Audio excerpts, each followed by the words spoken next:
शांति। आज 14 जनवरी 2024 है और आज प्यारे बाबा के अव्यक्त रूप से चले हुए मधुर महावाक्य हैं जिनका स्पष्टीकरण करेंगी आदरणीय आशा दीदी। ओम शांति दीदी। आज की मुरली की डेट है रिवाइज्ड 14 दिसंबर 1997 और मुरली की हेडलाइन है व्यर्थ और नेगेटिव को अवॉइड कर अवार्ड लेने के पात्र बनो। आज बाप दादा अपने परमात्म प्यार के पात्र आत्माओं को देख रहे हैं। परमात्म प्यार के पात्र वे आत्माएं जो परमात्मा का प्यार पाने के योग्य काबिल हैं। परमात्म प्यार आनंद में झूला है, जिस सुखदायी झूले में सदा झूलते रहते हैं। परमात्म प्यार अनेक जन्मों के दुखों को एक सेकंड में समाप्त कर देता है। परमात्म प्यार सर्वशक्ति संपन्न है जो निर्बल आत्माओं को शक्तिशाली बना देता है। ऐसे श्रेष्ठ परमात्म प्यार के आप कितनी थोड़ी सी आत्माएं पात्र हो। ऐसी श्रेष्ठ पात्र आत्माओं को बाप दादा देख देख हर्षित होते हैं। जैसे बाप हर्षित होते हैं वैसे बच्चे भी हर्षित होते हैं, लेकिन नंबरवार। बाप दादा तो यही हर बच्चे को दिल से वरदान देते हैं। तो बाबा ने वरदान दिया, सदा परमात्म प्यार के झूले में झूलने वाले अविनाशी रत्न भव। इस प्यार के झूले से मन रूपी पांव नीचे नहीं करो, क्योंकि सारे विश्व की आत्माओं से परमात्मा के लाडले हो, प्यारे हो। तो बाप दादा यही बच्चों को दुआएं देते हैं, इसी परमात्म प्यार में लवलीन रहो।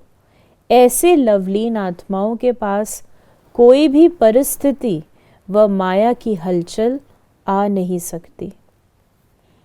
फिर बाबा ने कहा कि नीचे पांव रखते हो तो माया भिन्न भिन्न खेल खेलने आती है। कि वो सिक्योरिटी होती ना, बाबा की गोद में है, बाबा के साथ हैं, तो माया के आने की हिम्मत नहीं। लेकिन जब गोद से उतरते हैं तो उसको फ्रीडम मिलती है बच्चे को। तो माया को फ्रीडम है पूरा पाउंस करने की, और भिन्न भिन्न रूप धारण कर आकर्षित करती है। लवलीन आत्माओं के सर्व शक्तियों के आगे माया आंख उठाकर भी नहीं देख सकती। इसका मतलब जब हम बाबा के स्नेह में लवलीन रहेंगे तो सर्व शक्तियों से संपन्न बनेंगे। लवलीन अवस्था वो अवस्था है जहाँ बाप और मैं एक हो जाते हैं। तो उस बाबा की सारे गुण शक्तियाँ। आपका तीसरा नेत्र ज्वालामुखी नेत्र माया को शक्तिहीन कर देता है। तो आप सब जो विशेष आत्माएं हो, सभी ब्राह्मणों को बाप दादा द्वारा जन्मते ही तीसरा नेत्र मिला हुआ है। लेकिन बाप देखते हैं कभी कभी बच्चों का तीसरा नेत्र बहुत मेहनत का पुरुषार्थ करते करते थक जाता है और थकने के कारण बंद हो जाता है। माया को भी देखने की आंख बहुत दूरादेशी वाली है, वो दूर से देख लेती है। अभी तो माया भी समझ गई है कि अब हमारा राज्य गया कि गया, इसलिए माया से घबराओ नहीं, खुशी खुशी से सर्व शक्तियों के आधार से उनको विदाई दो। आने का चांस नहीं दो, विदाई दो। आप खुद कमजोरी के कारण, बाबा ने कहा वो भी ब्राह्मण आत्माओं से, श्रेष्ठ आत्माओं से वार करते करते थक गई। बाबा ने कहा आप खुद कमजोरी के कारण माया का आह्वान करते हो, वो थक गई है, लेकिन आप आह्वान करते हो तो वो भी चांस लेती है। फिर बाबा ने हम बच्चों को कहा कि ये महा उत्सव तो बहुत अच्छा मना रहे हो, लेकिन उत्साह सदा रहे इसलिए उत्सव मना रहे हो। इस वर्ष बहुत उत्सव मना रहे हैं क्योंकि बाबा ने इस ग्रुप में ईश्वरीय सेवा के आदि रतन भाइयों का सम्मान समारोह तथा टीचर्स बहनों की सिल्वर जुबली का कार्यक्रम रखा गया है। हर ग्रुप में उत्सव मना रहे हैं, तो बाप समझते हैं कि ये वर्ष उत्सव मनाना अर्थात माया को विदाई देना। ये बाबा ने एक्चुअली क्या हुआ था जब हमारे 50 वर्ष कंप्लीट हुए थे तो दादियों की गोल्डन जुबली मनाई थी। तो दादियाँ हमारी तो बहुत विशाल दिल हैं।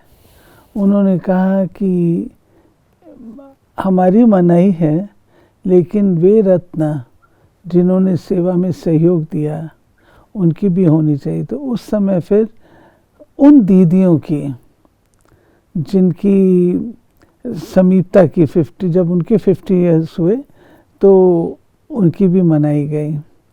तो दादियों ने एक प्रोग्राम बना लिया एक सीज़न में कि हर एक का योगदान रहा है तो उनकी मनाई जाए। तो यहाँ पे आदि रत्नों की मनाई गई, 25 वर्ष वालों की मनाई गई, आगे चल के 10 वालों की भी मनाई गई है। तो बाबा ने कहा ऐसे नहीं कि गोल्डन चुन्नी पहनकर बैठ जाओ। गोल्डन चुन्नी पहनना माना गोल्डन एजड बनना। दृश्य तो बहुत अच्छा लगता है, लेकिन सदा गोल्डन स्थिति की चुन्नी व दुपट्टा पड़ा रहे। ऐसे नहीं दुपट्टा उतरा, उत्सव पूरा हुआ और जैसे थे वैसे रहे। ये उत्साह दिलाने का फंक्शन है। तो जिन्होंने उत्सव मनाया या मनाने के लिए आए हैं वो हाथ उठाओ, बाप दादा खुश है। खूब मनाओ, लेकिन मनाना अर्थात बनना और बनाना। उत्सव मनाने समय अपने आप को अंडरलाइन करो।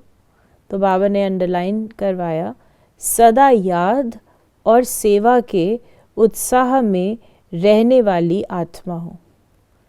बाप दादा को भी दृश्य अच्छा लगता है, तो ये वर्ष बाप दादा माया को विदाई देने का वर्ष मनाने चाहते हैं।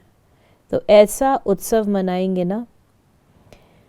फिर बाबा ने हम बच्चों को कहा कि ब्राह्मण आत्मा सिवाय उत्साह दिलाने और उत्साह में रहने के बिना रह नहीं सकती। उत्साह मिटाने वाली बातें होती हैं और होंगी, लेकिन बाप दादा इस वर्ष में यही सब बच्चों से शुभ आश रखते हैं कि बीती सो बीती। आज तक जो भी कैसी भी आत्माएं संबंध संपर्क में रही हैं, जैसी भी हैं, चाहे नेगेटिव भी हैं, सामना करने वाली भी हैं, ब्राह्मण जीवन को हिलाने वाली भी हैं, लेकिन इस वर्ष में नेगेटिव और वेस्ट दृष्टिकोण समाप्त करो। स्नेह दो, शक्ति दो। बाबा को वेस्टेज बिल्कुल पसंद नहीं है, और वेस्टेज से ज़्यादा गहरा नेगेटिव, वो तो कहना ही क्या। बाबा को बिल्कुल भी व्यर्थ पसंद नहीं। बाबा ने कहा अगर स्नेह नहीं दे सकते, शक्ति नहीं दे सकते, तो देखते सुनते संपर्क में आते वेस्ट और नेगेटिव बातों को दिल में धारण करने में अवॉइड करो। मन और बुद्धि में धारण नहीं हो, अवॉइड करो, परिवर्तन करो। नेगेटिव को व वेस्ट को परिवर्तन करके दिल में समाओ। ऐसे दोनों बातों को जो अवॉइड करेगा उसको बाप दादा द्वारा, ब्राह्मण परिवार द्वारा बहुत अच्छे ते अच्छा, बड़े ते बड़ा अवार्ड मिलेगा। तो और आत्माओं को तो अवार्ड देने वाली आत्माएं हैं, अवार्ड मिलता है ना, तो ये परमात्म अवार्ड है। अवॉइड करो, अवार्ड लो। तो ये बाबा ने हमें मूल चीज़ बताई। फिर बाबा ने हमें ये भी कहा कि कोई कैसा भी हो, आप दिल से स्नेह दो, शुभ भावना दो, रहम करो, निर्माण बन उसको आगे रख, आगे बढ़ाओ। जिसको कहा जाता है कारण रूपी नेगेटिव को समाधान रूपी पॉजिटिव बनाओ। ये कारण है, ये कारण है, ये कारण व समस्या को पॉजिटिव समाधान बनाओ। बाबा हमेशा कहते कारण नहीं बोलो, कारण को निवारण में बदल दो। आज बाबा ने हम बच्चों को वरदान दिया है, प्योरिटी की रॉयल्टी द्वारा श्रेष्ठ जीवन की झलक दिखाने वाले विशेषता संपन्न भव। ब्राह्मण जीवन की विशेषता है प्योरिटी की रॉयल्टी। जैसे रॉयल फैमिली वालों के चेहरे और चलन से मालूम पड़ता है कि ये कोई रॉयल कुल का है, ऐसे ब्राह्मण जीवन की परख प्योरिटी की झलक से होती है। प्योरिटी की झलक चलन और चेहरे से तब दिखाई देगी जब संकल्प में भी अपवित्रता का नाम निशान न हो।